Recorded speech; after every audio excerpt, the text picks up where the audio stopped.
Good day to you all, and thank you for taking the time to view today's webinar entitled The Dangers of Open Air Parking Structures and How to Protect Them. This is the 9th webinar in the Protectowire webinar series. My name is Brooke Fishback, and I am an International Sales Manager here at Protectowire. I'm also a member of the National Fire Protection Association and Fire Suppression Systems Association.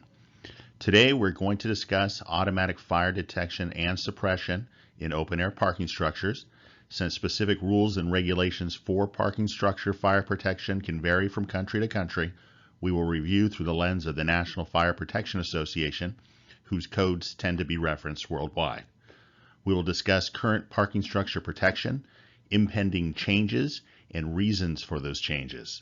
We will then review options for detection and suppression, along with Protectowire's recommendations. Before we begin, I want to take a moment and highlight the topics of our webinar series to date. As you can see, since starting this series, we have covered a broad range of topics, which are all listed here.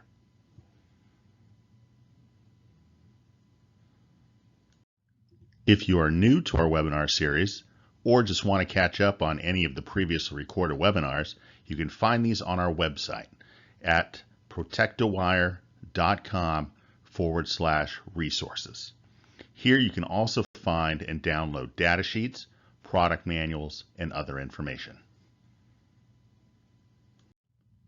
NFP 88A, the National Fire Protection Association standard for parking structures, defines an open parking structure as one with uniformly distributed openings on 2 or more sides, with at least 20% of the total area of the outside perimeter and interior walls being open. The openings also must be distributed over at least 40% of the length of the building perimeter, or on 2 opposing sides. Currently, open parking structures are not required to have either an automatic sprinkler system per NFPA 88A 6.4.4, nor any fire alarm system per NFPA 88A 6.6.3.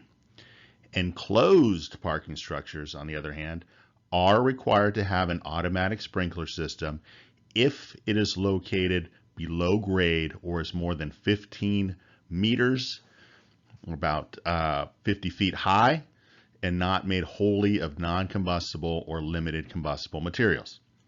Based on industry feedback, open-air parking structures have not been held to the same standard as enclosed parking structures, likely because 1. Venting of hot gases slows fire spread, and 2. An assumed rapid fire department response, as fires can be easily seen as smoke exits the open portions of the structure. Historically, in most jurisdictions, open-air parking structures were not required to have automatic fire detection nor suppression. However, codes are being updated to add detection and suppression. And why is that?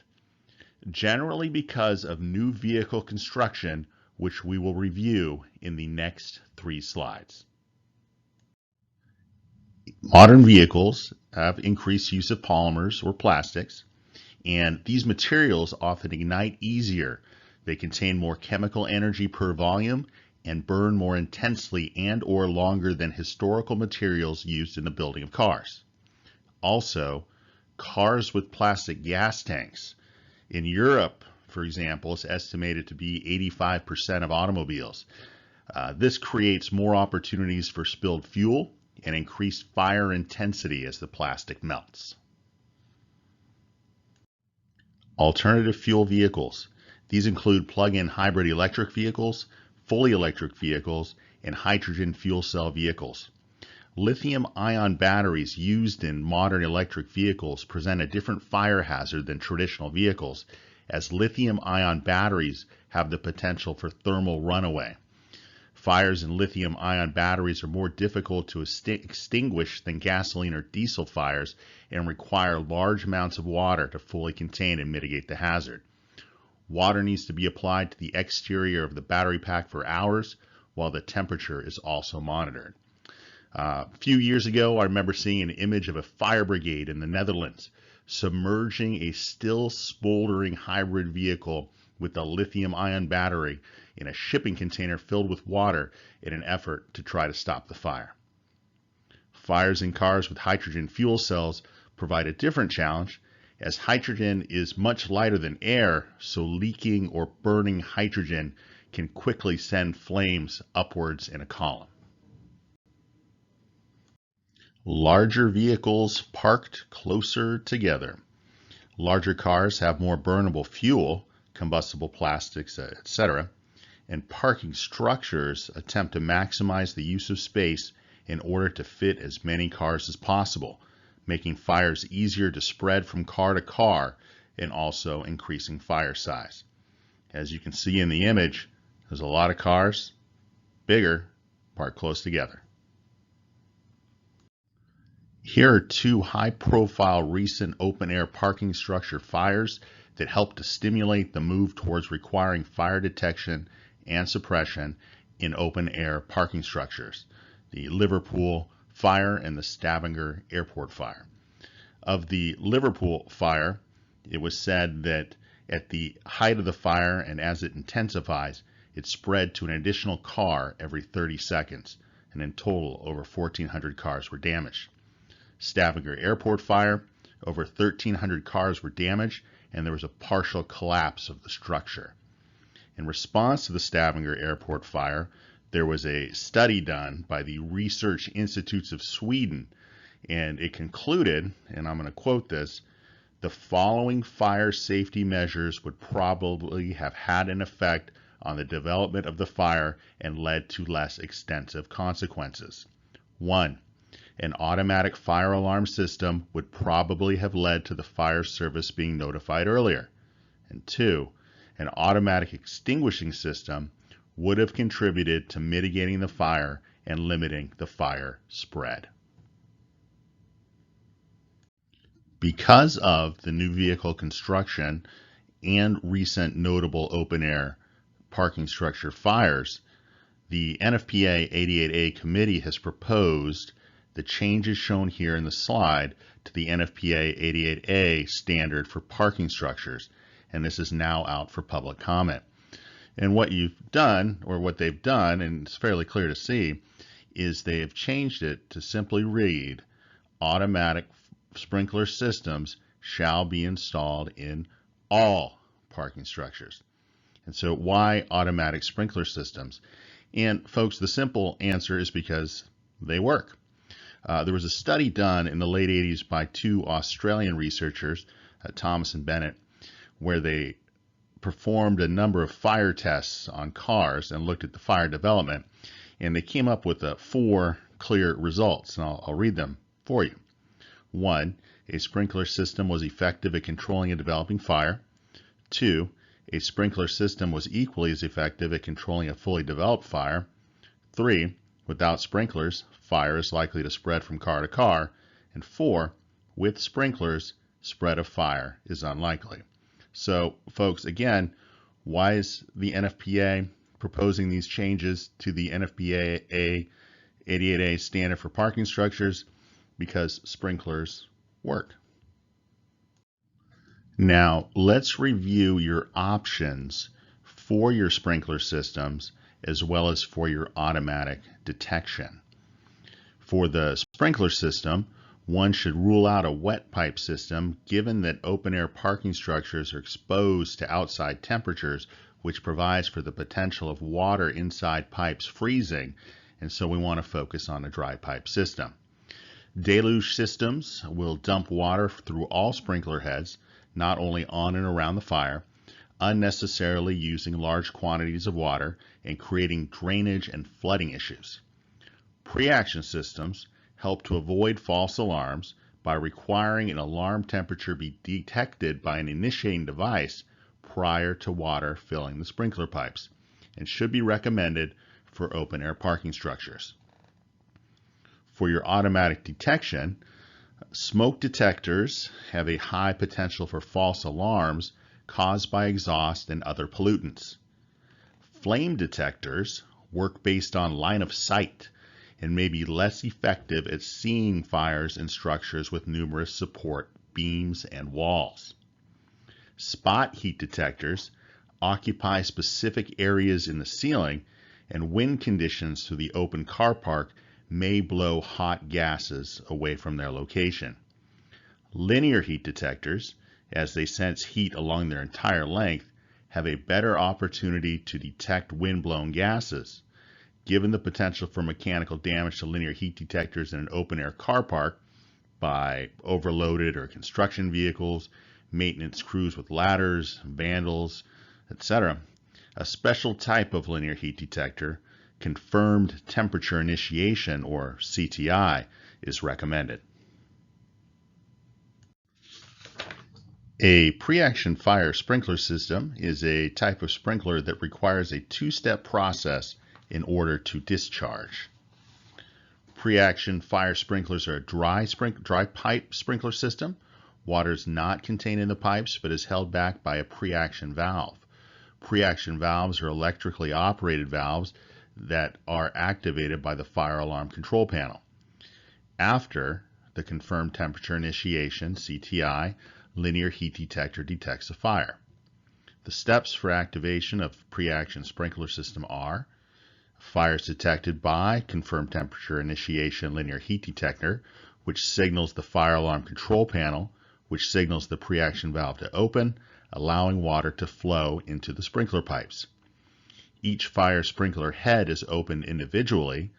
The sprinkler head must reach its activation temperature to release water onto the affected area.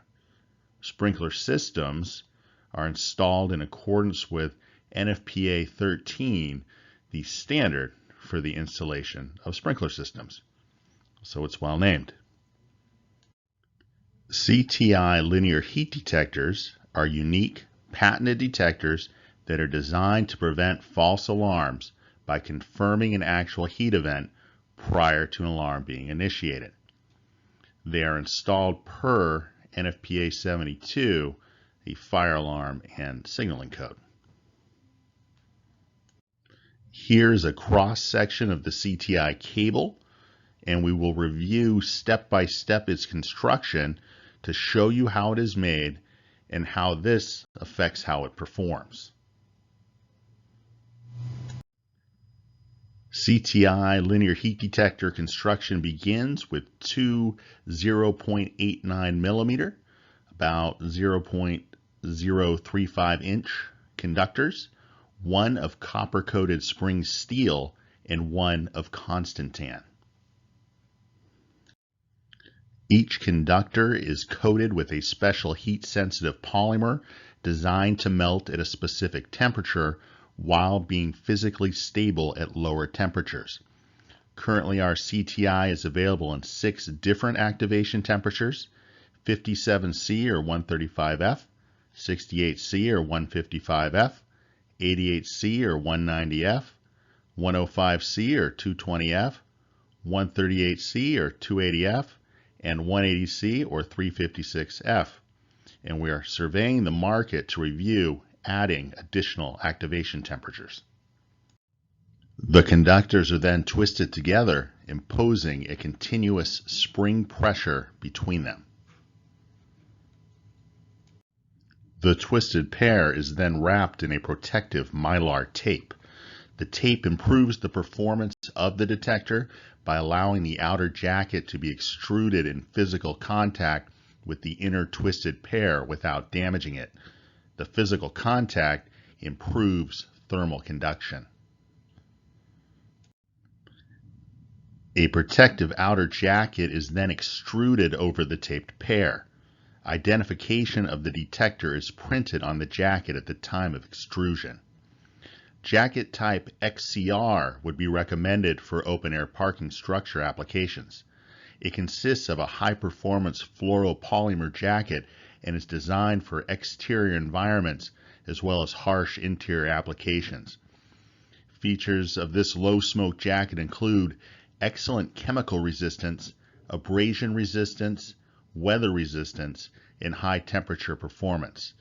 XCR is the only detector jacketing that is FM approved for corrosive environments. The CTI system consists of the CTM530 interface module, which monitors the CTI cables, Type TX thermocouple extension cable, and junction boxes with DRTB terminals. The CTM530 module connects to an initiating device circuit of any fire alarm control panel using copper feed cable. Here again is the cross-section of the CTI linear heat detector construction. And if you are familiar with standard digital linear heat detectors, then you will note that the primary difference between our CTI linear heat detectors and standard digital is that the standard digital has two similar internal conductors, usually steel or copper-coated steel, whereas the CTI is composed of two dissimilar metals, copper-coated steel and constantan. This is a small difference, but also quite important. And why is that? Because we use two dissimilar metals, when the heat-sensitive polymer that surrounds the internal conductors melts and the metals come together, this forms a thermocouple. Specifically with copper and constantan, a Type T thermocouple, which allows our CTM530 interface module to make a temperature measurement at the site of contact. This measurement allows the interface module to confirm if there's an actual heat event or if there is mechanical damage to the cable. Only with an actual heat event will the interface module go into alarm. As an example, let's assume you're using our CTI 155 linear heat detector, which has an activation temperature of 68 C or 155 F.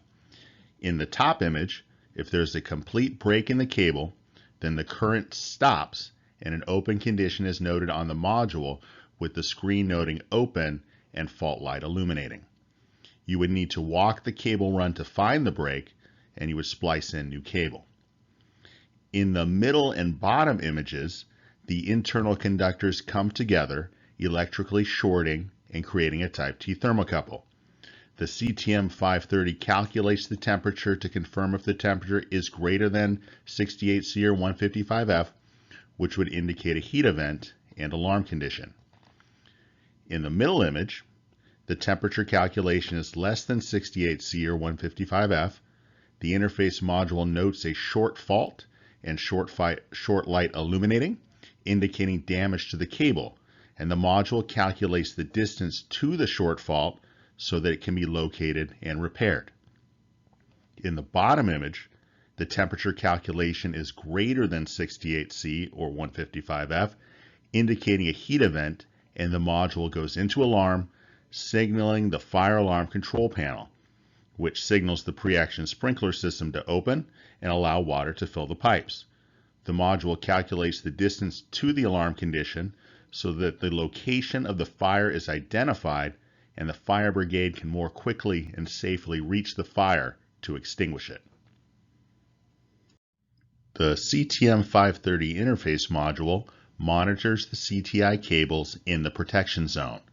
There is one zone per module. The modules have a number of features, which you can see on the slide, but key elements for our discussion are, number one, distance. Each module can monitor one zone of up to 1,220 meters or 4,000 feet. Note that this total allowable distance includes both the CTI cables and the Type TX thermocouple feed cable. 2. Alarm point location. The interface module will calculate the distance to the short fault or alarm condition.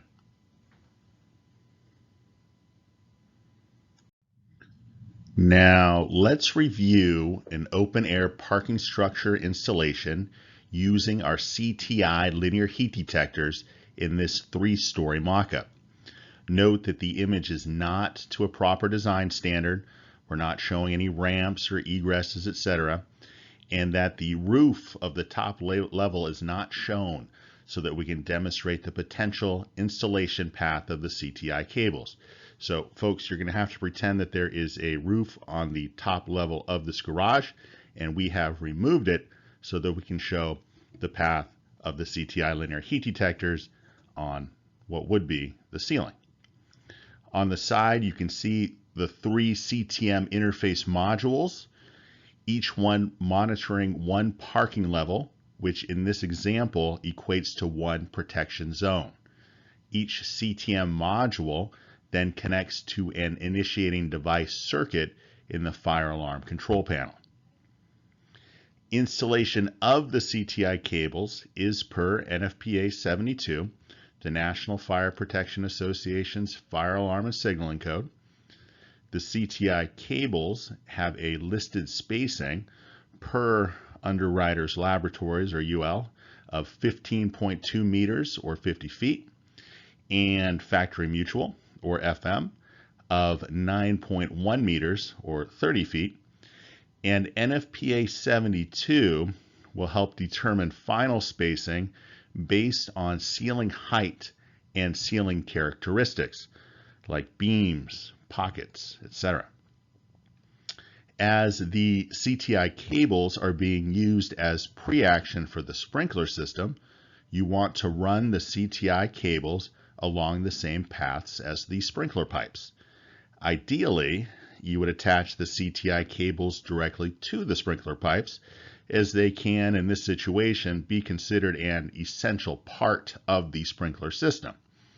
Note, however, that not all jurisdictions allow attachments to sprinkler pipes, so as always, please check with your local authority having jurisdiction, or AHJ. To make the best use of the CTM's alarm point location function, you should create a zone map when installing the CTI cables. Pick specific locations and/or landmarks in an installation that are quickly recognizable and that are at reasonably spaced distances to create your map. Looking at parking level 3, the parking area is broken down into rows and lanes, with each row and lane given a number. The distance at the end of each row and lane are noted, and the first zone box is the 0 measurement point, and the end of line junction box the final measurement point.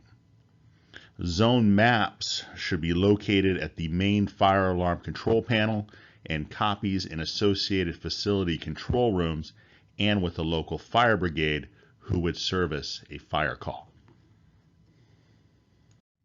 Now let's review an example of an actual fire situation where our CTI 155 is installed. Our CTI 155 has an activation temperature of 68C or 155F. A car has ignited on parking level 3.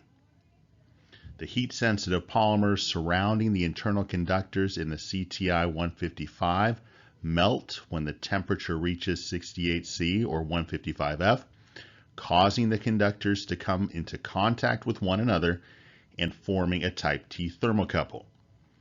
The CTM 530 interface module makes a temperature measurement at the point of contact. The temperature is noted as being greater than 68C or 155F. It confirms an alarm and notes the location. The fire is located in row 3, 234 meters or about 768 feet from the first junction box. When the interface module goes into alarm, it signals the fire alarm control panel, which signals the pre-action sprinkler system to open and allow water to be released into the dry pipes of the single interlock sprinkler system, and the pipes fill with water. Sprinkler heads also react to the temperature increase and open to release water when their specified activation temperature is reached. Water is then flowing at, near, or around the fire. The fire brigade has been notified and they are on their way.